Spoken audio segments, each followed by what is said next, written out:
কমই আছে যেখানে মানুষ এবং পশুরা একসাথে মিলেমিশে বাস করে।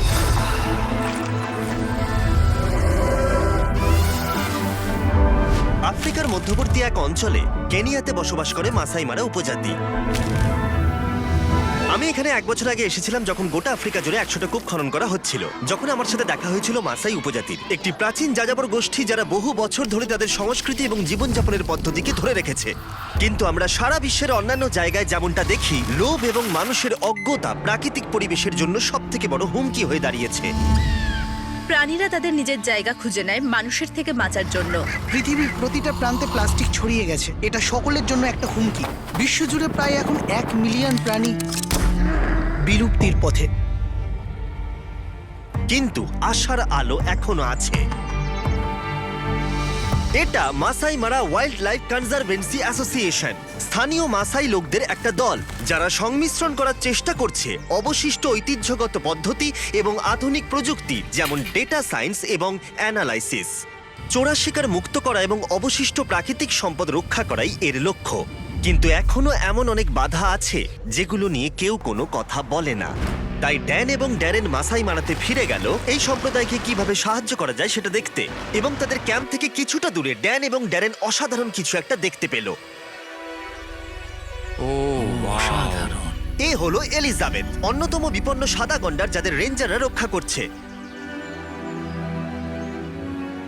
কি দারুণ একটা দৃশ্য! এটা সত্যিই অবিশ্বাস্য। যেমন এটাকে তুমি পুরো অনুভব করতে পারবে। 27 বছর ধরে তুমি এদের সঙ্গে আছো। হ্যাঁ হ্যাঁ হ্যাঁ, এরা নিশ্চয়ই তোমার কাছে ছেলের মতো। হ্যাঁ। এই রেঞ্জার্সরা সারা দিন রাত কাজ করে শুধুমাত্র এই পশুদেরকে সুরক্ষিত রাখার জন্য। কারণ এরা সবাই হচ্ছে লোকাল মাসাই পিপল, এবং এরা খুব ভালো করে জানে যে এরাই হচ্ছে এই পশুপালকদের রক্ষাকর্তা। যখন আমরা ক্যাম্প সাইটে পৌঁছেছিলাম তখন আমরা মাসাই কনজারভেন্সি সিইও ড্যানিয়েলের সাথে দেখা করেছিলাম, এক্ষেত্রে কি কি বাধা আছে সেটা জানতে। গত 40 বছরের দিকে তাকান। বৈজ্ঞানিক তথ্য দেখায় যে বন্যপ্রাণীর সংখ্যা ক্রমশ কমে যাচ্ছে এবং এর মধ্যে 40% বন্যপ্রাণী প্রায় লুপ্ত হয়ে গেছে। এবং এটার প্রধান কারণ হচ্ছে যে যেভাবে আমরা গাছ কাটছি সেটার ফলস্বরূপ এটা। মাসাই মারার পতন শুরু হয়েছিল আজ থেকে 60 বছর আগে, যখন জমিগুলোকে ভাগ করা হয়েছিল এবং ব্যক্তিগত মালিকানার জমি মাসাই উপজাতিকে দেওয়া হয়েছিল। এর ফলে বিনিয়োগকারীরা উন্নয়ন এবং প্রাকৃতিক সম্পদের শোষণের জন্য জমি ক্রয় করে। অনেক মাসাইয়ের কাছে ওই টাকা নেওয়া ছাড়া অন্য কোনো উপায় ছিল না, তাই তাদেরকে পৈতৃক বাসস্থান পরিত্যাগ করতে হয়েছিল এবং অসংখ্য মাসাই ও বন্য প্রাণীদের বাসস্থানকে বিপদের মুখে ছেড়ে আসতে হয়েছিল। এই সমস্যা মোকাবিলা করতে সংরক্ষণকারীরা জমির মালিকদের তাদের জমি মাসাই কনজারভেন্সির কাছে বন্ধক রাখার পরিকল্পনা নিয়ে এসেছিল, একটা মাসিক অর্থের বিনিময়ে, যাতে তারা তাদের অঞ্চল এবং ঐতিহ্যকে সংরক্ষণ করতে পারে।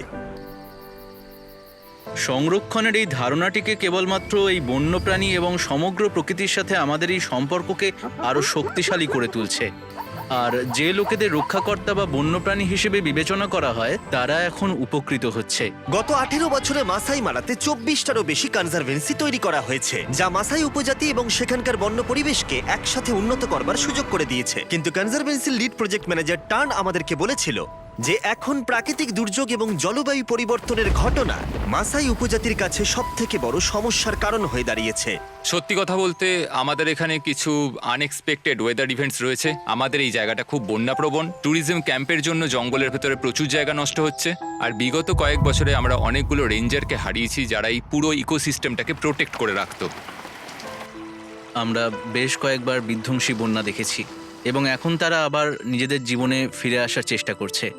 তারা দেখতে পেল যে নদীতে জলের স্তর অনেকটা বেড়ে গেছে এবং তারা ওটাকে পার করার চেষ্টা করে এবং তখনই তাদের গাড়িটা উল্টে যায়। জলের স্রোতটা তখন এতটাই ছিল, ওরা জানতো না সেটা।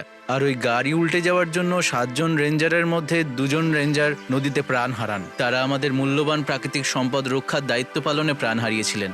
আমরা ক্ষতিগ্রস্ত পরিবারগুলোকে সাহায্য করার উপায় খুঁজে বের করার চেষ্টা করে চলেছি। 2 রেঞ্জারই তাদের বড় পরিবারের কাছে আয়ের একমাত্র উৎস ছিল, তাই তাদের মর্মান্তিক মৃত্যু পরিবার দুটির আয়ের উৎস শেষ করে দিয়েছে। আশা করছি ভবিষ্যতে আমরা এগুলোর ব্যাপারে আরো অনেক সতর্ক থাকতে পারবো যাতে এই ধরনের ট্র্যাজেডি না ঘটে। কনজারভেন্সিরা এই সমস্যার একটা সমাধান খুঁজে বার করেছে, যেটা হলো ওয়েদার স্টেশনের ইনস্টলেশন।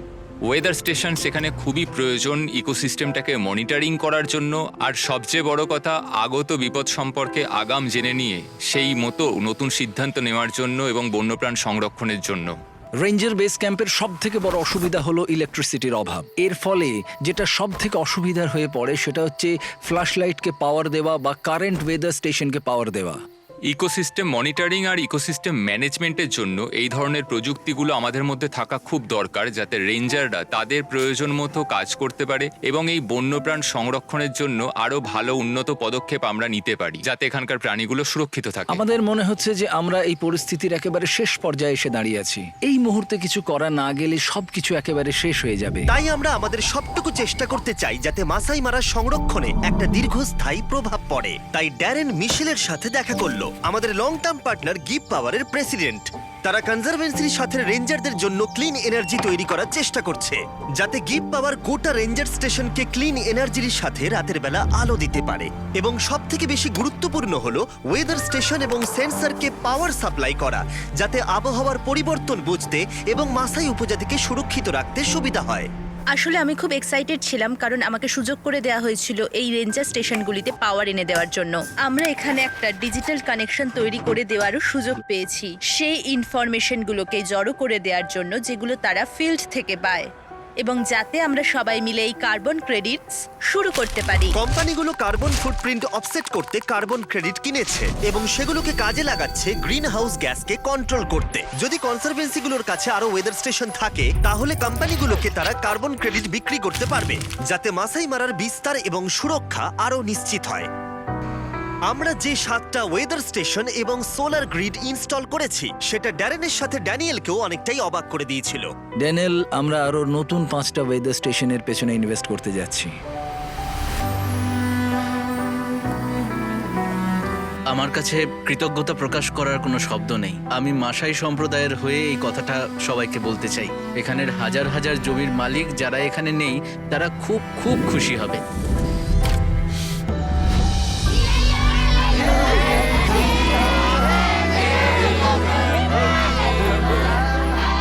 এই প্রকল্পে হওয়া সমস্ত কাজকে ধন্যবাদ জানাই, যাতে বন্য পরিবেশ রক্ষার লড়াইয়ে রেঞ্জার্সদের আরো অনেকটা সুবিধা হয়। কনজারভেন্সিগুলো কার্বন প্রজেক্ট থেকে নিজস্ব উপার্জন করতে পারবে, যাতে তারা আরো বেশি জমি লিজ নিতে পারে, যাতে বন্য পরিবেশের উন্নতির জন্য অনেক বড় মুক্তাঞ্চল পাওয়া যায় এবং বহু শতাব্দী ধরে বসবাসকারী মাসাই উপজাতির জীবন সুরক্ষিত করা যায়। আমরা এটাও নিশ্চিত করছি যে নতুন প্রজন্মের জন্য আমরা যেটা শুরু করছি সেটা যেন চালিয়ে যেতে পারি, কারণ এটা আসলে তাদের জীবন জীবিকার পরিবর্তনও ঘটাচ্ছে। এটি আসলে হাজার হাজার পরিবারের মুখে হাসি ফোটাচ্ছে। এটা আমাদের কাছে আশীর্বাদের মতন। মাসাই উপজাতির জন্য আমাদের ডোনেশন এবং ড্যানিয়েলের আন্তরিক চেষ্টা বাস্তবায়িত হওয়া সত্ত্বেও মাসাই মারার জন্য এখনো 5টা ওয়েদার এবং পাওয়ার স্টেশন প্রয়োজন, যার জন্য দরকার প্রায় $1,00,000। সেই জন্যই আপনাদের সাহায্যের প্রয়োজন। তাই প্লিজ নিচের ডোনেট বাটনে ক্লিক করুন। আপনার প্রতিটা ডলার এখানে মূল্যবান। ড্যান এবং ড্যারেন চলে যাবার আগে তারা সেই পরিবারগুলোর সাথে দেখা করতে গিয়েছিল যারা বন্যায় স্বামী এবং বাবাকে হারিয়েছিল। ড্যানিয়েল তাদেরকে বুঝিয়েছিল যে বিস্ট ফিলান্থ্রপি তাদের বিশাল আর্থিক বোঝা কমাতে পুরো 1 বছরের জন্য তাদের গোটা পরিবারের জীবনযাত্রার খরচ ডোনেট করছে। রেঞ্জাররা এই জমিকে রক্ষা এবং সংরক্ষণ করতে অনেক ত্যাগ স্বীকার করেছে, তাই আমাদের এই সাহায্য করার চেষ্টা খুবই গুরুত্বপূর্ণ ছিল, যাতে অর্গানাইজেশনগুলোকে সাপোর্ট করা যায় মাসাই মারার জীবনযাত্রায় পরিবর্তন আনতে। আমাদের হাতে খুব সামান্য সুযোগ আছে কাজ করার, আর অনেক দেরি হওয়ার আগে এটাই বোধহয় আমাদের শেষ সুযোগ। আমাদের ভিডিও দেখা এবং ডোনেট করবার জন্য অসংখ্য ধন্যবাদ, যাতে আমরা এই ধরনের প্রজেক্ট অর্গানাইজেশনগুলোর সাথে আরো করতে পারি যারা আমাদের পরিবেশকে রক্ষার চেষ্টা করে যাচ্ছে। তাই আমাদের ডোনেশন বাটনে ক্লিক করুন, যাতে আমরা এই প্রজেক্টটা সম্পূর্ণ করতে $1,00,000 লক্ষ্যে পৌঁছতে পারি।